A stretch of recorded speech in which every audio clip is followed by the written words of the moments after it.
There's, yes.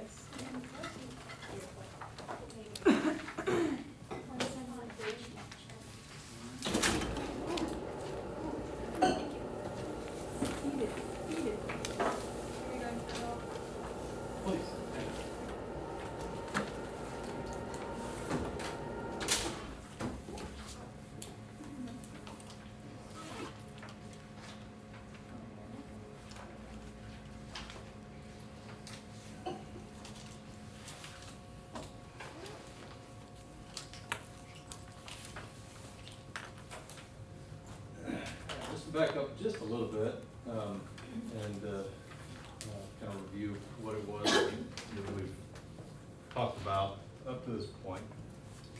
Again, image quality involves two different things.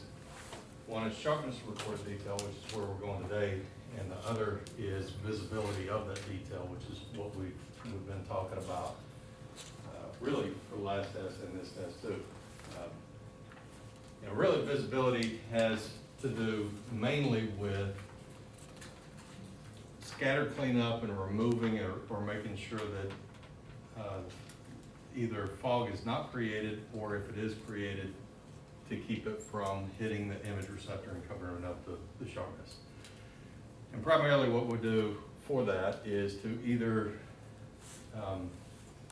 deal with the scatter before it's created, which is your technique, your KVP, your technical factors, but also collimation, which we'll talk about later, or after it's created, and that has more to do with scatter cleanup and grid use, which is in the next section as well.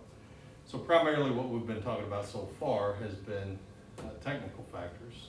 So contrast, resolution plays a big part in sharpness or visibility of recorded detail. Sharpness of recorded detail has everything to do with lines and planes and distances and things like that. So, and focal spot size. So that's where we're going to spend the rest of this section, is in talking about geometric factors: magnification, distortion, focal spot blur. So I looked over the test, and the test is not very math dominant. There's a couple of questions on magnification, which we're going to talk about today, and how we calculate magnification, what magnification does to our image. So we're going to talk about that, and we'll talk about distortion, and we'll talk a little bit about focal spot blur as well. A couple of weeks ago, I mentioned the DeAngelis workbook. You remember the digital imaging workbook that we couldn't get? Well, this is a previous incarnation. This is the DeAngelis Integrated Radiography Workbook. You can buy this, and it really, I'm not going to say it doesn't matter which edition you get, but it really kind of doesn't. The editions are very similar. This is the 5th edition, and our next test, this upcoming test, there are questions in chapter 20. Let's see, chapter 22, I think, was primarily the last test, but it's radiographic quality, contrast, density. Chapter 22 is primarily from the last test, but you've got chapter 23, chapter 24, chapter 25 is all about geometric factors and things like that. So it's a very good tool. It's just full of question and answers and math, and it does have the answers in the book. So I really recommend that you pick one of these up, because it's just a great tool and what I'm intended to do is take some of the questions out of these and add them to the test, so that, they may not be directly out of the book, but they're going to be very, very similar. So if you've worked through the workbook, you've got basically an idea of how to work problems that'll be on the test. So it's still not going to be heavy math, just 3 or 4 questions tops, but I'll pull some of the other questions out as well. So really cannot recommend that enough. So magnification, remember we've got 2 different types of distortion. We've got shape distortion, we've got size distortion. So distortion just means a misrepresentation of the anatomy that we're looking at. So any kind of misrepresentation is technically distortion. That's not contrast.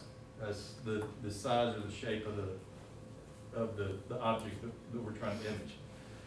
So magnification is a distortion. It's equal magnification as opposed to unequal magnification. When you have unequal magnification, you've got a different type of distortion, either elongation or foreshortening. So it's considered size distortion. Anytime we have magnification present, it reduces sharpness of reported detail, decreases umbra. You remember we were talking about that on Friday. Decreases umbra and increases penumbra. Remember, umbra is the good thing that we just don't talk about a whole lot. It's just assumed that what we're trying to accomplish is an image with a lot of umbra. So what we tend to focus on is the penumbra, and the penumbra is the fuzziness. So anytime you have an image that's not as sharp as it could be, then penumbra is present, and we've got a reduction of umbra. So as we increase SID, we decrease magnification. That's why we use 72 inches for chest X-ray and lateral C-spine, is because we have an increase in OID.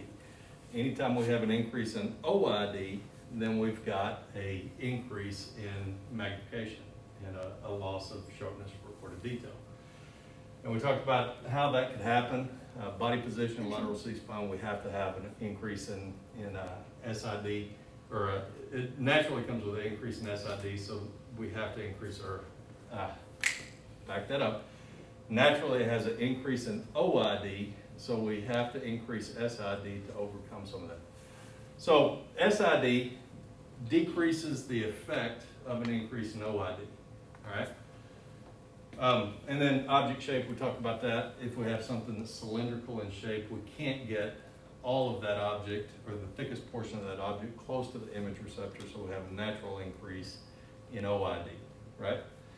We also talked about different shapes.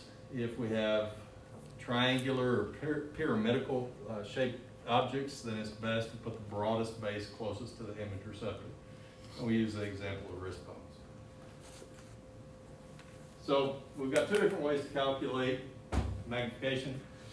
One is, you're always going to be given everything that you need to calculate the magnification factor, or whatever mathematical thing that you're trying to calculate.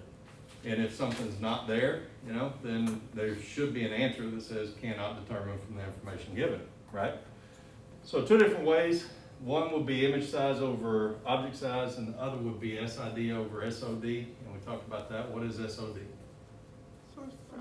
Source to object distance, right? So we have to calculate source to object distance before we can work this problem. So what is source to object distance? It's distance between source and object, but it's calculated as? SID minus OID. All right, so we control magnification with SID and OID. We always want to use the lowest OID that we can, unless we're trying to increase magnification. All right, so we've talked just a little bit about macro radiography. You remember what that was? There was an intentional increase in OID without an increase in SID, and our purpose there was to try to get magnification. That's not what we're talking about in most images. That's a rare case, usually in special procedures. So most of the time in diagnostic imaging, we want to lower our OID as much as possible. And we want to use an acceptable SID. So 40 inches is kind of a compromise. It's not ideal, but because of the construction of the room and the height of the average person, you can't really get much more than 40 inches. A few years ago, they tried to make the standard table type exams, Bucky type exams on the table, the standard 48 inches. And what they ran into is that a lot of techs couldn't reach 48 inches, so they couldn't do it. You think about how high it is that you have to reach to grab the handles to move the x-ray tube, add another 8 inches on top of that, and a lot of people just can't reach it. So, they may recommend 48 inches, but still the standard is pretty close to 40 inches, and that's kind of a compromise. So, minimum OID, acceptable SID, but the kicker here is you're always going to have magnification for the reasons we talked about on Friday. and that is that the anatomy of interest is never going to be in direct contact with the image receptor. You have soft tissue, unless you're looking for the soft tissue specifically on the palm of the hand. Whenever you shoot a hand, you're going to have an increase in OID, right? So when we're talking about magnification factor, we're talking about a percentage of magnification, and we talked about percentages on Friday, and we talked about what one represents, and one represents the whole of something, right? So when we're talking about magnification, what we're going to be talking about is a number larger than 1. So whenever you're calculating your magnification factor for the test, if you get a number that's below 1, what do you know? It's wrong. It's wrong, exactly. Your magnification factor is wrong. So you did something wrong. You might have divided SOD by SID. You might have just inverted that. Your magnification factor is always going to be greater than 1. That's your magnification factor. We're going to look here in a second at percentage of magnification. That's a totally different animal. And that could be, it's still going to be greater than 1, but it's going to be at a percentage itself. All right, so no image is without magnification. So you have soft tissue that elevates from even the image receptor if it were on tabletop. But how many KUVs do you do on tabletop? Tabletop? No. No. You do it in a bucket. So where's the bucket? Under the tabletop, right? So you've got a distance of at least 2 inches, maybe more than that. So you've got an increase in OID there. With the increase in OID, again, naturally, you're going to have an increase in magnification. And with that magnification, you're going to have a loss of sharpness of recorded detail. It might not be observable. Your eyes might not pick it up, but it's going to be there. So image size does not always demonstrate magnification, but it's present.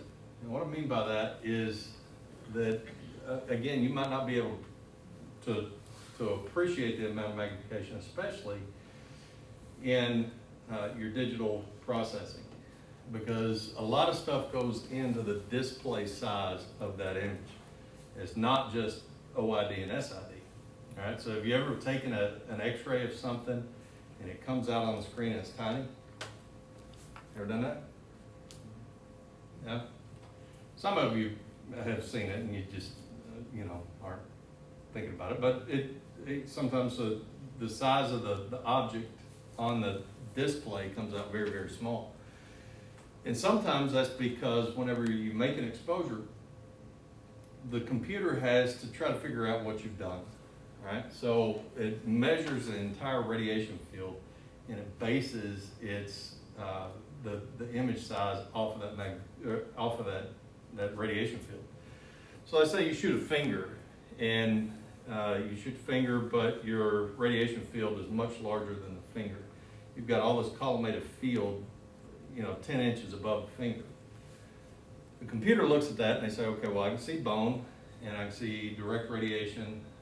I can't really tell what's what, because it's a computer. It only gives you what it's told to give you. So it bases that display size off of that radiation field. And the radiation field is much larger than what it needs to be. So it thinks that this finger is this big. So to fit it on your screen, what it's going to do is it's going to give you a finger display that's only that big. Does that kind of make sense? So the observed magnification may not be present even on the computer screen, even though the effects of that magnification are. Okay, so you've still lost sharpness of recorded detail. Can you make that image look larger on your screen? Absolutely, you can. You can take your mouse on the computer and you can drag that thing open so that you get a full-size finger again. But generally speaking, when you take a small image and you blow it up, what happens? It gets blurry, right? So even where you might have had good sharpness of recorded detail before, because you shouldn't have a whole lot of loss of umbra and presence of penumbra on a finger. Right, because even though you've got an increase in OID, it's only this much. That's not going to mess up your sharpness all that much. But if you blow that thing up, you take your mouse and you magnify that image up, and it gave you a rendering based on an image size that's that big, and you make that image size this big, then it's going to come out looking fuzzy. So the recorded detail was there, but in processing, post-processing, you can kind of edit that out. That's not a good thing. So went a long ways to say that what you observe might not be a true representation of magnification, true magnification that the computer has to manipulate. And in your post-processing, you might make the situation worse by trying to magnify it up. So a lot goes into the actual size of the display and what controls your magnification. But in as much as our positioning goes, it's really just those two things as far as magnification goes, SID and OID, okay? All right, so image size does not always demonstrate magnification, but it is present, it's there, and the actual image size is determined by the exam selected, collimated field, and other issues. So, we've talked about the effects of scatter radiation on the image, and we're going to go deeper into it in the next section. Collimation is one of those things that is vitally important to minimize scatter radiation. Okay? But we said scatter radiation, what is it? What does it do? Fogs the image, right. Well, if it fogs the image, what does that do to image quality factors? They decrease, specifically which one? Visibility. What portion of visibility are we talking about here? Let's focus it in just a little bit more. Contrast. Bingo, it's contrast. So it affects contrast, but we said that really what controls your contrast is what? Like KVP is a technical factor, but the real thing that controls your contrast is your computer algorithm, right? So does collimation, if KVP doesn't really control your contrast anymore, does collimation? Not much, not a whole lot, maybe a little bit, very small amount. So why is it important still? Bingo, that's number one, radiation dose. What was the original intent of collimation? Reduce patient dose, exactly. So that's primarily. It still probably controls or has some effect on our visibility functions, but what else it can help to control is the appearance of magnification or minification, really, of your image, okay? Vitally important still. Maybe more important for different reasons now than what it was before. It's always important. But it was important before for radiation protection as number one, and number two, control scatter creation. That was in screen and film world. Now it's image size and still radiation protection. Okay, very, very important. I'm on a Facebook group that is all about radiography, and I'd say half of the image, well, that may be overestimating. I'd say probably 10% of the images that they put on there, and they say, okay, what's going on with this patient? And they're not looking for critique of the image. They're looking for, pathologies in most cases. And about half of those things come with almost a complete absence of collimation. It just flies all over me. There was a picture that they showed. It was an x-ray of a patient's mastoids. The patient had opacified mastoids, and they said it was sclerotic mastoids. Could just be, a congestion, because you can get sinus infection there. And they irradiated this patient. Your mastoids are only this big, right? And they irradiated this patient from the top of the head down to the thoracic cavity, front to back of the skull. It's just, that's unacceptable. If your technologist and your clinical instructor aren't on you about collimation, they're just not doing their job. Collimation is vitally important for those two reasons. Okay, so magnification factor is always going to be one point something. So it's always going to be greater than 1, but percentage of magnification is what comes after that 1. So percentage of magnification is the point something, okay? So we'll take a look at that here in just a second. You said collimators nowadays help radiation dose and what specifically? Image size. All right, so if you have an image that is made at 40 inches and you've got a 2-inch OID, what is the magnification factor? All right, so how do we figure this out? This isn't giving us image size over object size, or we can't calculate this based on image size and object size. It's giving us SID and OID. So what would be your first step? Subtract SID and OID. Yeah, subtract OID from SID, right? So your OID is 2 inches, your SID is 40 inches, so your OID would be, or your SOD would be, so divide 40 by 38, and what do you get? Good question. 1.05. Bingo. 1.0526 or whatever. So basically 1.05 is your magnification factor. So if you were to take your image size and multiply it by that, you know, maybe your image size was 1 inch. So you multiply 1 inch times 1.05, and that 1.05 would be your image size. So the object size, if the object size was 1, then your image size is 1.05. Okay? So what that represents is 5% magnification. 1.05 is the magnification factor. It's the factor that you would use to multiply the object size in order to find the actual image size, right? But what you're looking at there is 5% magnification, okay? So percentage is just a fraction, you know, like a quarter. Nobody carries real money anymore, and certainly not change right now, but if you had a quarter, what is that worth? It's 25% of $1, right? So it's 25 cents, 25% of $1, okay? So it's just a fraction, and in this case, the 5% is a very small fraction, so our image size is 5% larger than the actual object itself.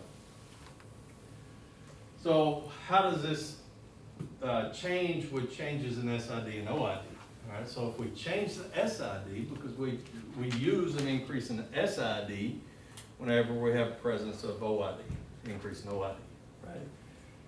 So change the SID to 80 and maintain the same OID. So now how will we calculate that?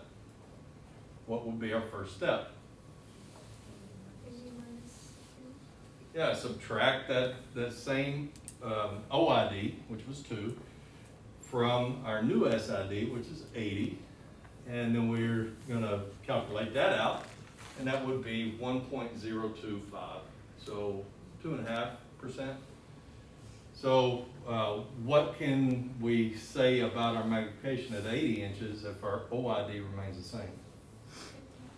It decreased, right, it decreased. So our image size will be smaller than what it was at 40 inches, right? So an increase in SID brings our magnification factor down as long as the OID remains the same. So what if the SID remains at 40 inches and the OID increases to 4? Again, what's our first step? 40 minus 36. 40 minus, so it'd be SID minus OID. So we've got 40 minus 4 is 36. So our SOD is 36. So 40 divided by 36 gives us 1.11. Okay. So what happened to our magnification factor? It increased, right? So our original magnification factor was here. If we double our OID, then we increase our magnification, right? If we increase our SID, we decrease our magnification. Now here's the thing. If we increase the SID, so we're at 40 inches, we go to 80 inches. We go to 80 inches, but we also double our OID. Then again, what's the first step? SID minus OID gives us a 76 inch. Now we doubled. What if the OID is doubled at 80 inches? So we've got 76 inch SOD. We're at 80 inches now, so 80 divided by 76. Tell me what that's going to be.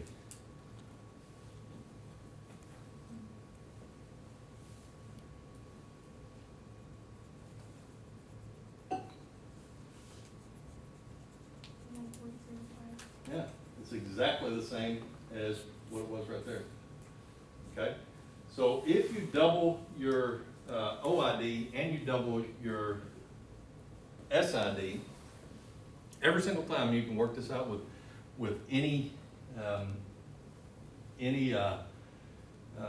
set of factors that you want to, any kind of distances that you want to. But anytime you double both of those, if you have a set magnification factor and you double both of those, then it's a wash. You don't increase magnification at all, okay? So anytime you increase OID, you get an increase in magnification. Anytime you increase SID, you get a decrease in magnification. Magnification is always going to be present. It's never going to be as small as 1. You're never going to have a image size that is identical to your object size. Not going to happen. You're never going to have a decrease in magnification.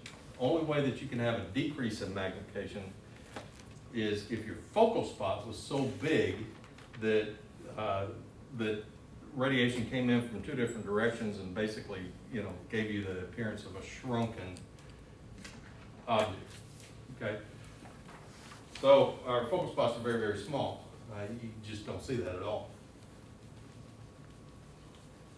All right. So magnification decreases sharpness of recorded detail. It's considered size distortion because you get an equal magnification all the way across the object.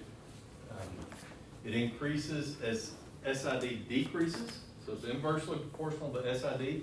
If you increase SID, then your magnification decreases. If you decrease SID, your magnification increases.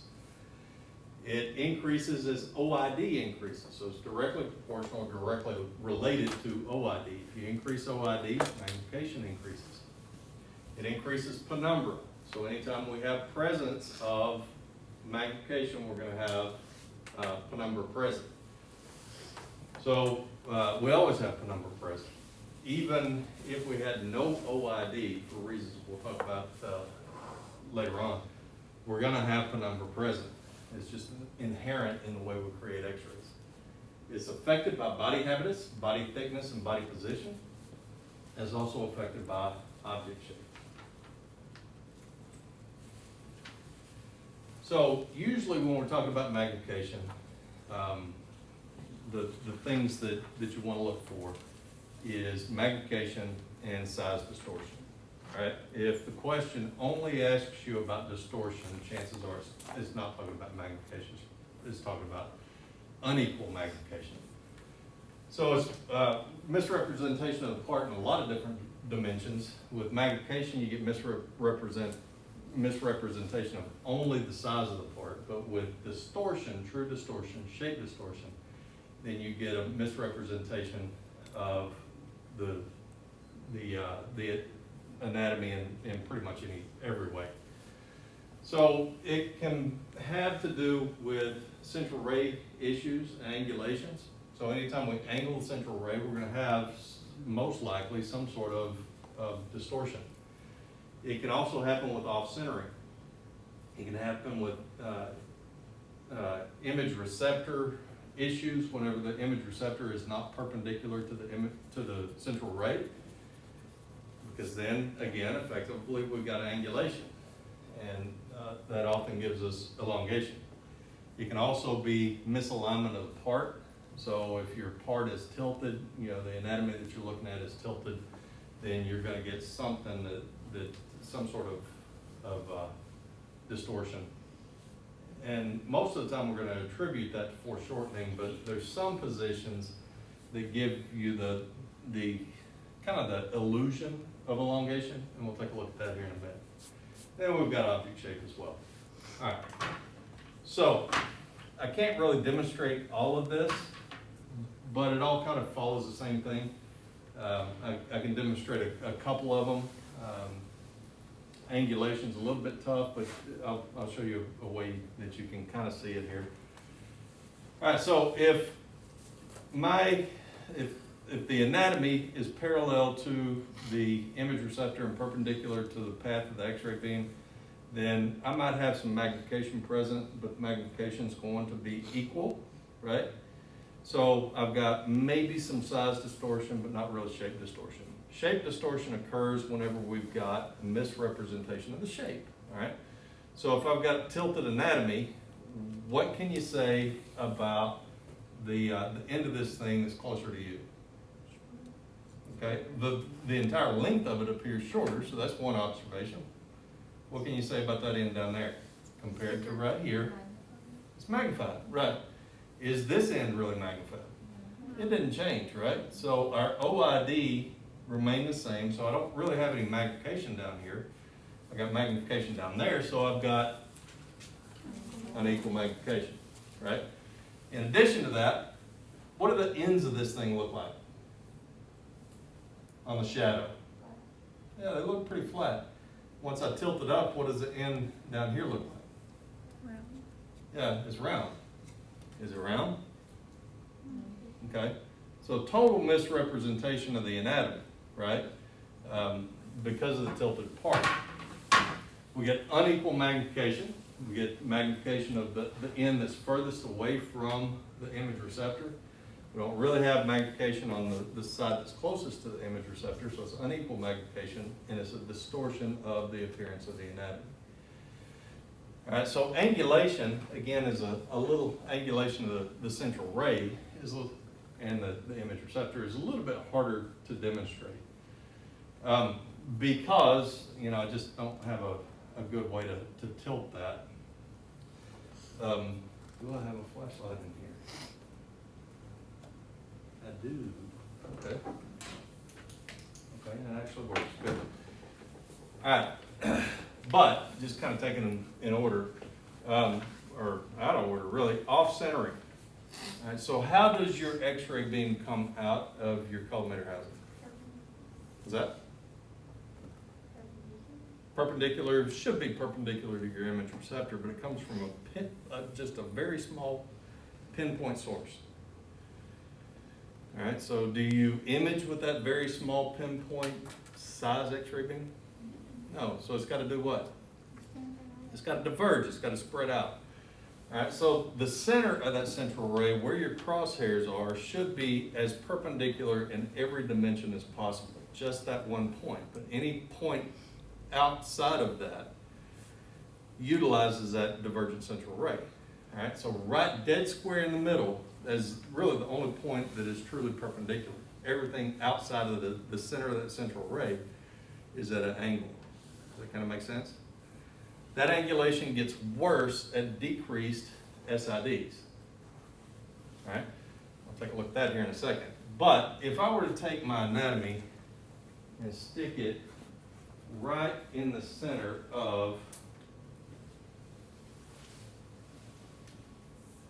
the collimated field, right in the center, this isn't working.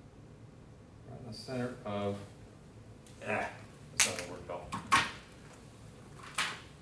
All right, so right dead square in the center of those crosshairs, what should this look like? A circle. It should look like a perfect circle, right? Now, if I hold this right where it is and I bring it over here, is it going to look like a circle anymore? No, it's not, okay?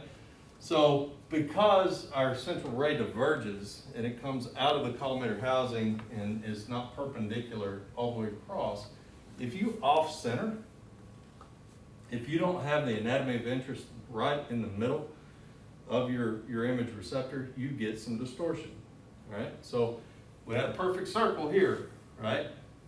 So compared to that perfect circle, what does it look like out here? Does it look longer or shorter? Longer, right? Elongation. Elongation is a representation of the anatomy that is, it makes the anatomy look longer than what it is. Okay?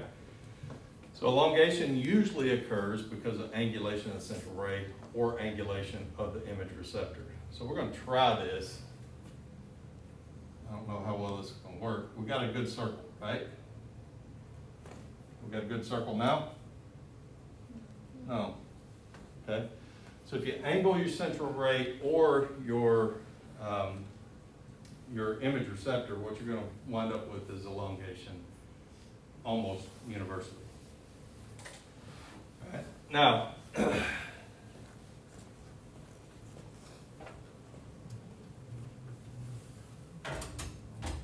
you get an appearance of elongation sometimes in in positioning of the anatomy.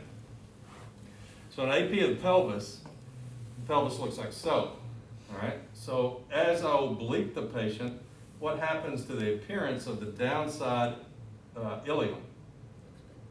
It looks bigger, right? Is it truly bigger? No, it's not. Okay, so you're not truly getting any kind of elongation there.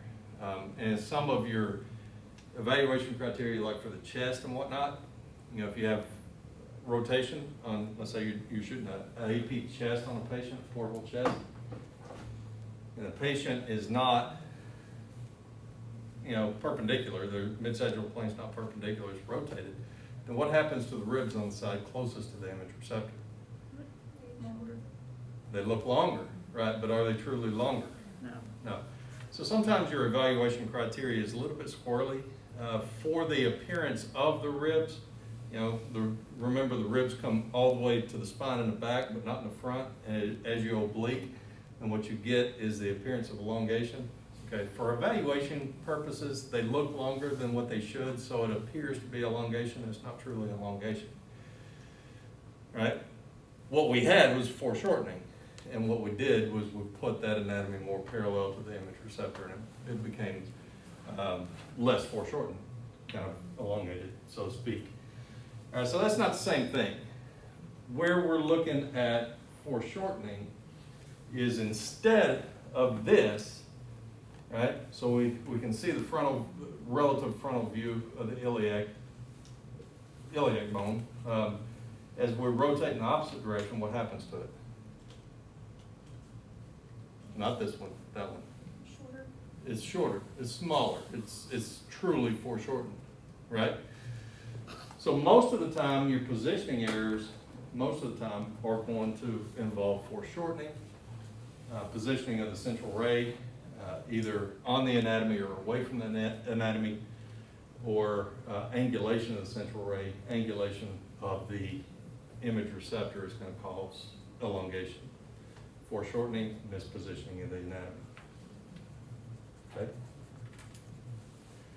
So in both cases, or in any of those cases, what we're going to get is a loss of sharpness of reported detail. Sometimes because of the increase in OID, and sometimes it's just because we can't see the anatomy as it should be viewed. It's not giving us as sharp an image as what we need to see. Okay?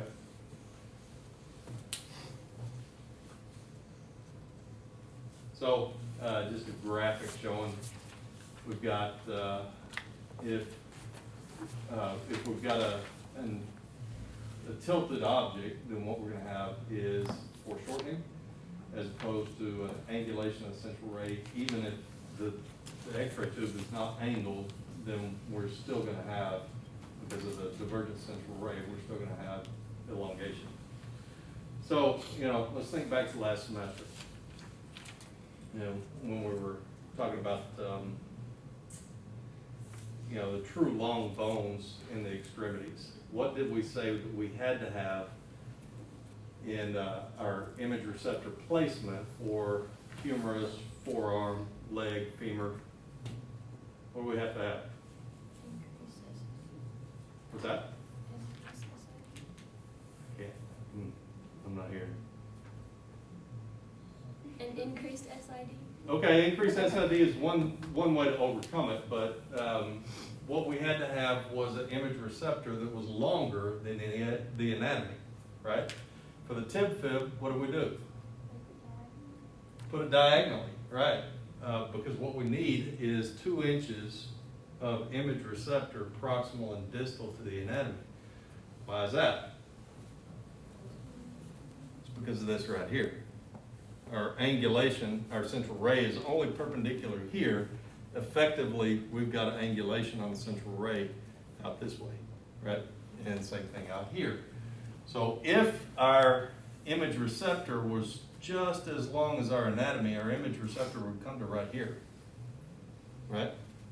So what will we do? We would project the anatomy off of the image receptor, both proximal and distal, right? Okay? Anybody done a lumbar puncture or a myelogram? Okay? All right, so where does the radiologist want to see the needle? I don't mean in the patient's anatomy, I mean on the monitor. What's that? In the middle of it? Dead square in the middle. He wants to see it right in the middle. Why is that? So it's not projected somewhere it's not, right? What he's trying to do is he's trying to feed that needle through an intervertebral foramina or through some hole into the spinal cord, not into the cord, but into the sac, right? So if he's putting the thing and he's trying to thread it in, he's trying to put it right there, then he can tell if he's right dead square in the middle where he's going. But if he's out here, what do you see now? Yeah, he has no clue as to where he's going, right? We got a word for that. And a word basically means seeing something where it's not, okay? And that word is parallax. P-A-R-A-L-L-A-X, parallax, the parallax effect. And we used to see the parallax effect in screens and films. We're going to close with this. We used to see it in screens and films. Give me the light back. And we don't see it in screens and films anymore because we don't use screens and films. But what we had in screens and films was this. We had a film base, and then we had, remember talking about the goo that you'll find on both sides of the film base, and how we increased the relative speed of the film by superimposing 2 images on top of each other. You remember talking about that? All right, so an X-ray photon would penetrate through the part, it would hit the screen, the intensifying screen, and it would project an image down on the film. It would pass all the way through, bless you, hit the other intensifying screen, and it would put another image right there, right? It's kind of ringing a bell. If you had a great angulation on the central rays coming in like that, it hits the intensifying screen, it puts an image on the film here, travels through the film base, and it hits the intensifying screen and creates an image right there. Is that a problem? Absolutely. It's a loss of sharpness of recorded detail. And it doesn't really apply, it has no impact in screen or in digital radiography now, but parallax is still a thing. Parallax is still a thing, but it's more specific to fluoroscopy now. And the reason that the doctor needs to see that needle dead square in the middle of the image is for this same reason. Because if he doesn't see it right in the middle where that central ray is truly perpendicular, he can't tell where the needle is. So, you're cruising all around above the patient, and first off, he's getting dizzy because you can't focus on it.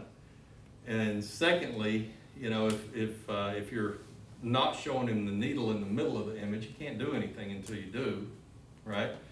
So understand that if he gets a little impatient, the first time you're doing an LP or a myelogram, he's worried about 2 things. One is getting the needle placement proper but also, have you ever been running a fluoro tower and all of a sudden you just start drifting all over the place? Ever done that? Yeah. Well, this patient's got a needle sticking out of their back. What if you drift down on that needle? Bad news? Probably, okay?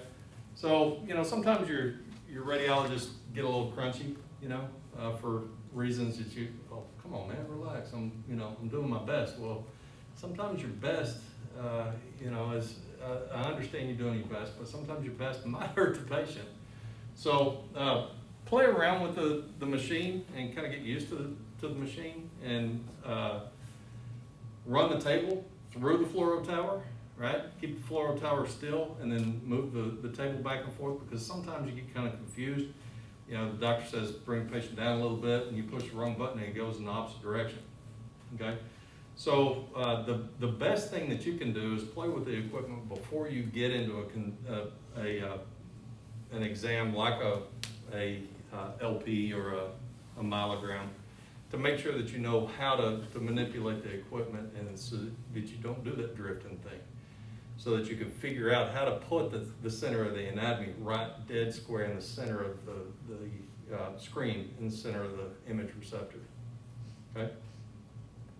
Play with the machinery. Make you better at that. All right, any questions?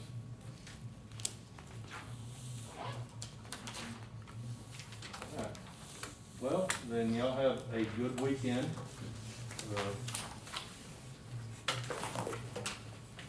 Good long weekend. Don't eat too much this weekend. See you Monday.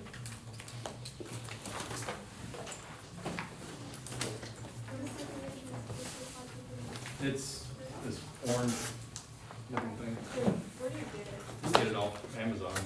Just do a Google search for either the Integrated Radiography Workbook or just Charles DeAngelis, or Robert DeAngelis, rather.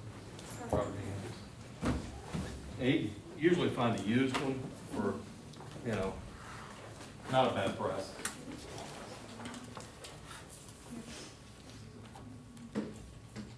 I got mine on eBay for like $8. Is it that one or the? It's the same one, yeah. You found it? I have one on eBay that I got Oh, for yeah? $8. Well, there you go. Do they There you get go. it? I mean, you never know with the mail. So, Yeah. I mean, I think half my stuff is still on that ship that got stuck in the canal.